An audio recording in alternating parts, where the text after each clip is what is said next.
This is tape number 4, Manfred Klein, December 20th, 1995. Fred, 50 years later, here you sit in your home in Minneapolis, and you've clearly had some time to reflect.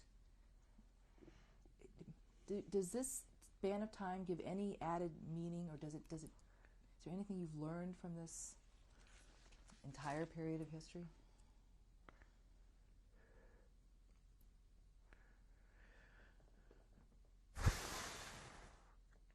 It's hard to answer, really. You know, you live and you go on living. You make a purpose of your life. That is why in between, even way back into the other area, I joined the B'nai B'rith.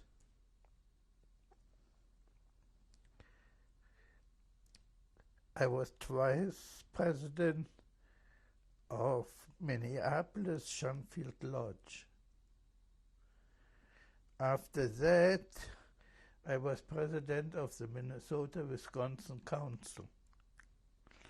After that, I became Board of Governor in Chicago.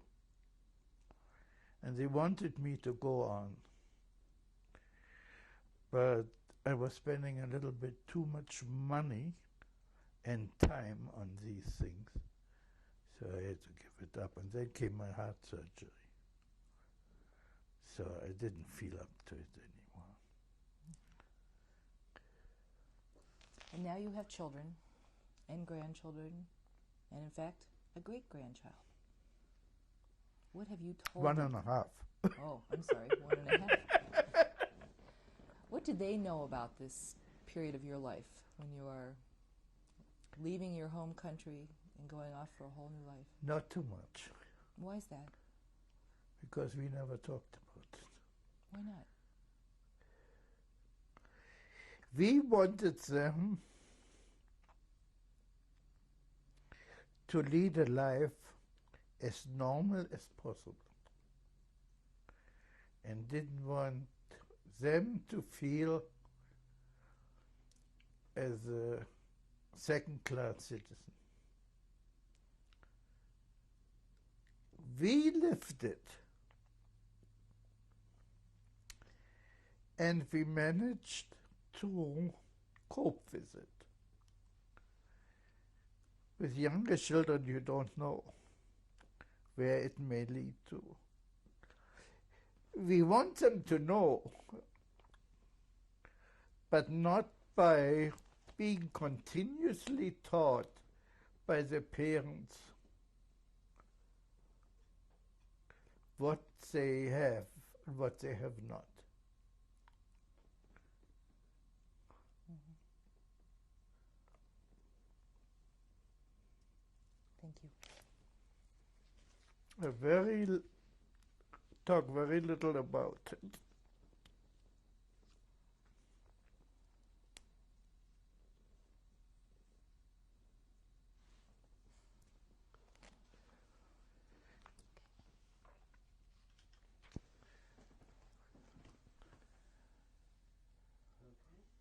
Okay, tell me about the picture of your sister's wedding.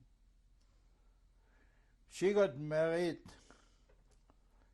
about 2 months after I came out of concentration camp in 1939. And that is, who's sitting with your sister? Sitting with my sister, on the left side is her mother-in-law and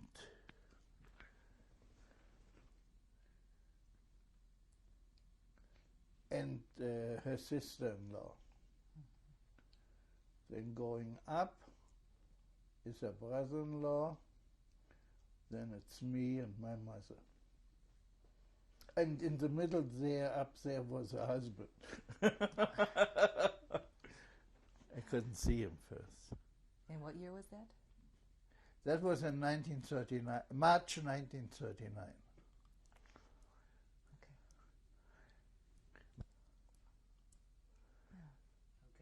tell us about the picture of this wedding. That wedding was, how old is my sister? Then I can about figure it out. I would say she was 10. That would be 23, in 1923. And whose wedding? My uncle, Leopold, the little one. And then his wife, she was Gentile but became Jewish. Then to the left of my aunt is my grandfather. And to the left of him is very old, they are very old friends of my grandparents. They are Gentile friends. On the right side of my uncle was my grandmother, and that was the husband of the Gentile lady. He was a husband. Then up on top, well,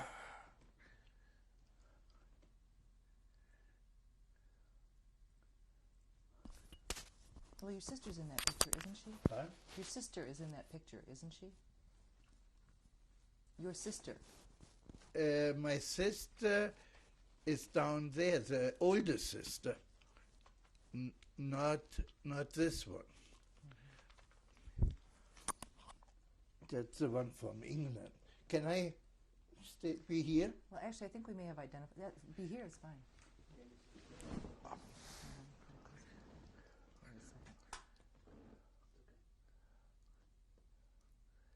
Up on top is Aunt Martha. Next to her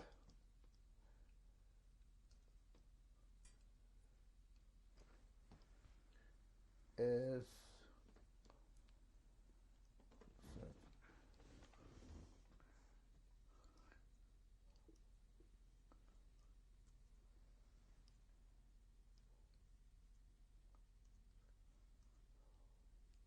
I don't know him. That's okay.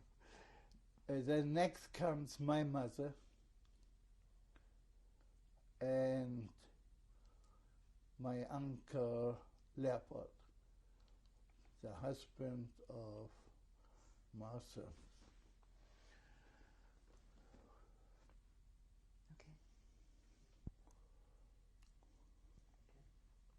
Okay, tell me about the photo of your parents on the top. I really don't know when it was taken.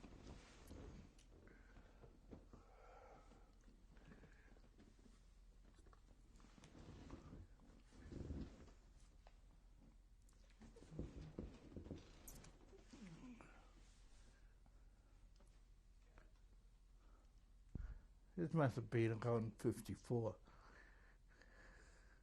No, they got killed before.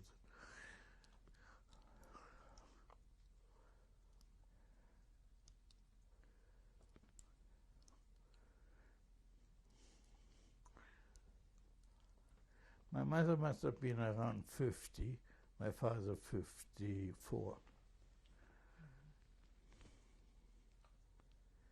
Okay. So in the 30s. Right? In the 30s, that was. In the 30s. Okay. And it was taken in Breslau? They stayed in Breslau all the time. Okay. Okay. Okay. What is this? This is my birth certificate. Which says that you were born where? April 6, 1918.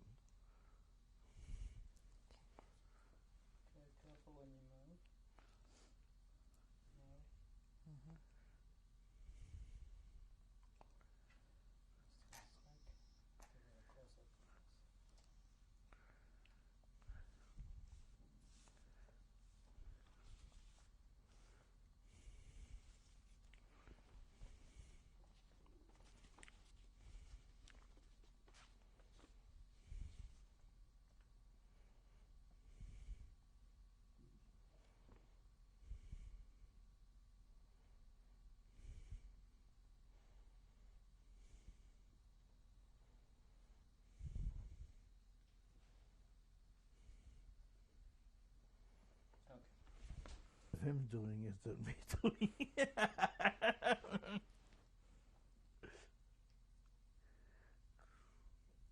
Okay, what is this document? This is the options document at which my dad opted to stay a German citizen instead of becoming a Polish. What year was this? I think the was 1922.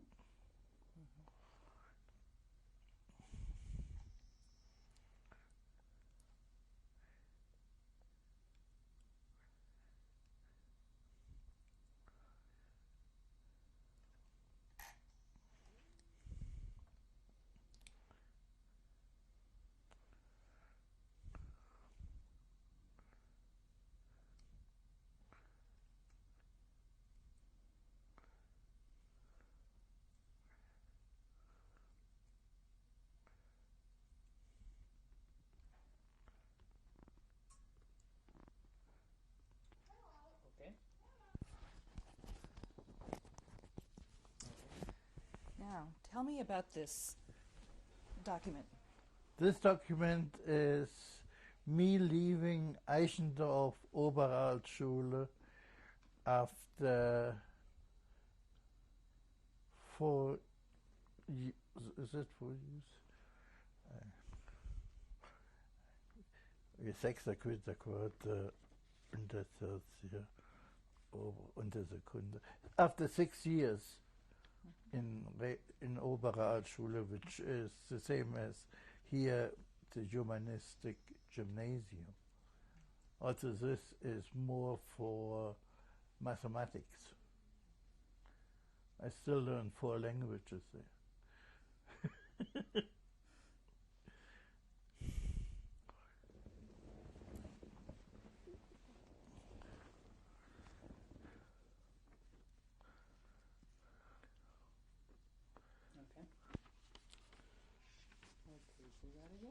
Okay, now, tell me about this diploma.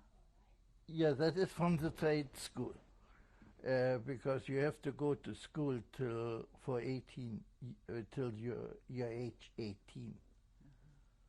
And so I had to go 2 years. I learned there.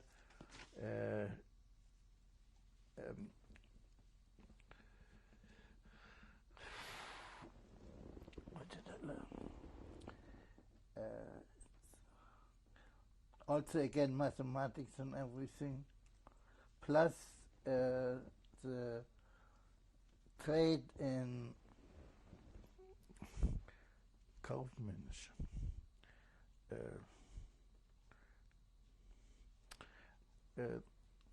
Yeah, that is about it.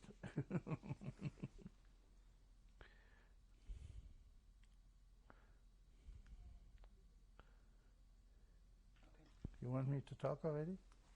Not quite. Yep. Okay, now, what is this document? In Germany, every citizen, if Gentile or Jewish, had to notify the police about their movements. And this happens to be the last movement from Germany going to England.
is this a copy of?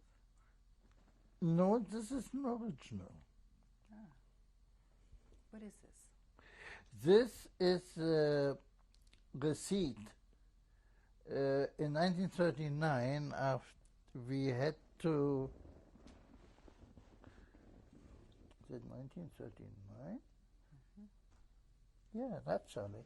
In 1939, we had to hand over all our gold and valuable possessions to the Nazis. At that time, I handed them over this gold watch. That is a receipt for what they gave me. Then smashed it up. Did everybody have to do that, or just the Jews? Just Jews. Because we were not allowed to have any valuables. They confiscated them already before. The rest of it I got to Israel. Well, at the time, there were 3 Gestapo agents in the house. After I smuggled out some stuff for my boss, I said, now you wait a minute, I take your car and I'm going home and I'm bringing my parents' stuff. And I brought a big suitcase full of silver and gold. I walked out, up the back doors and out the front, and I handed it over to the people into the lift.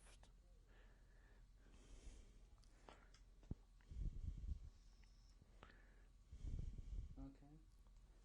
Tell me about this document. Pardon? What is this document?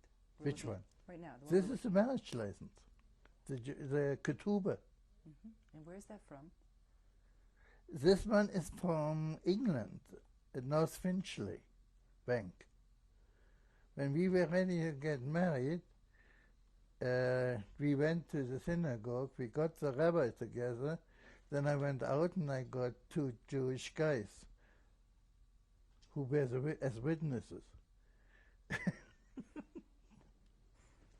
And is this a standard English ketubah? That is a Hebrew ketubah. See, here in the States you have it in English and Hebrew.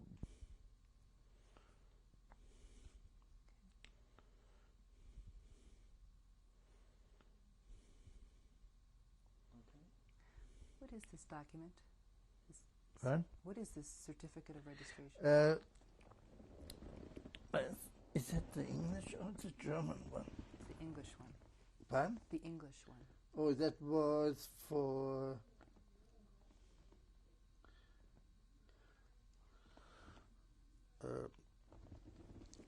non-citizens.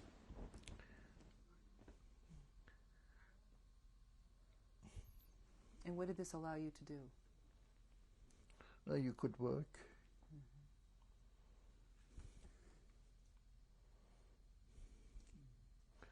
You could work in England.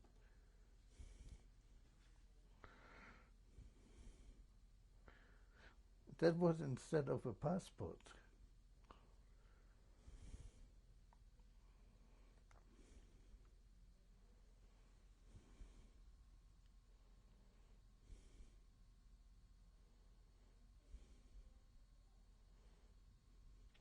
While I was in England, I was stateless.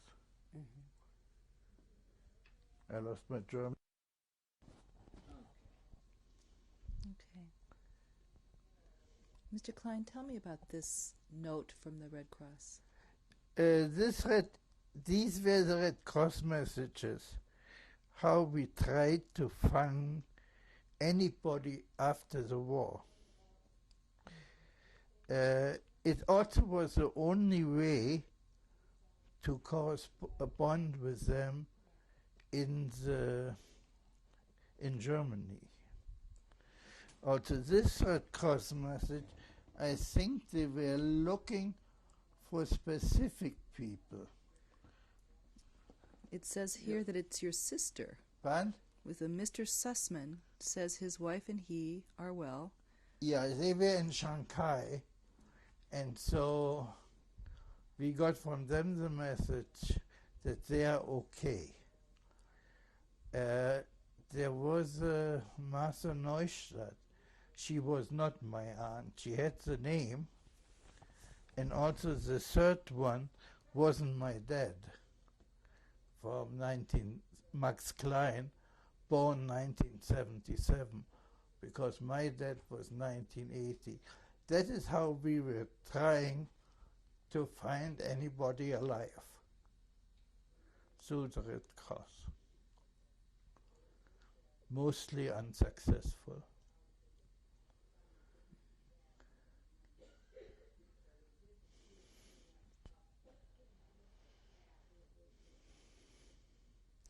As a matter of fact, this are all people out from Theresienstadt. Theresienstadt was a concentration camp. It wasn't as bad and as exterminating as the other ones. People were fetched out from there and then sent to Buchenwald. But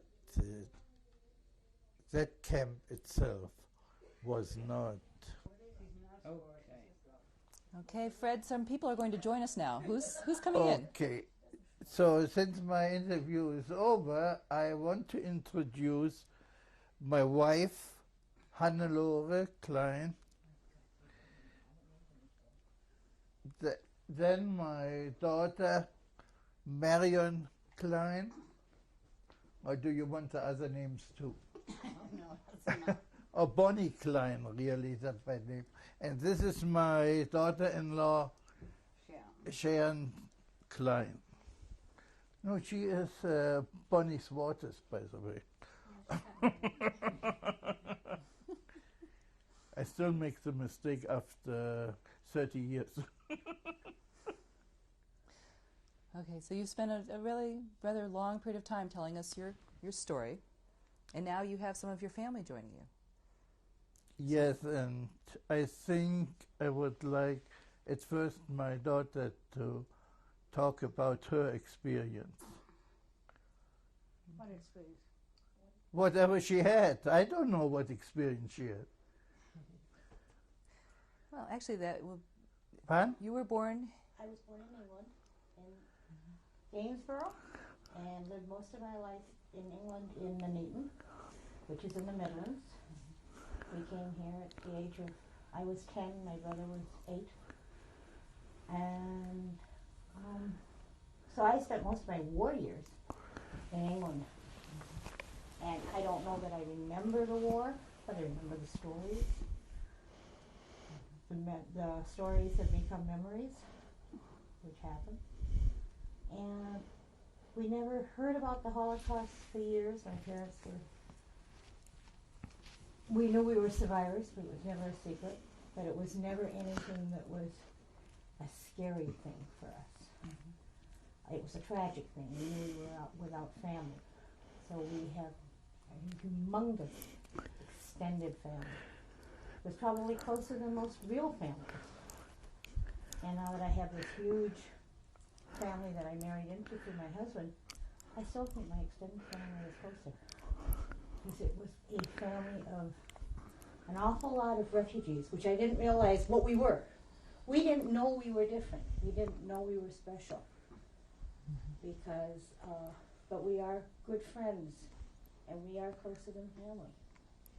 Because that's all we've got, is each other. Mm-hmm. And Sharon, you have some children that live in the Twin Cities. Mm-hmm. Are they aware of their grandparents as being survivors? They know that, yes. I think that I myself didn't feel the effect as much. The good thing is that my husband moved here and I met him and got married.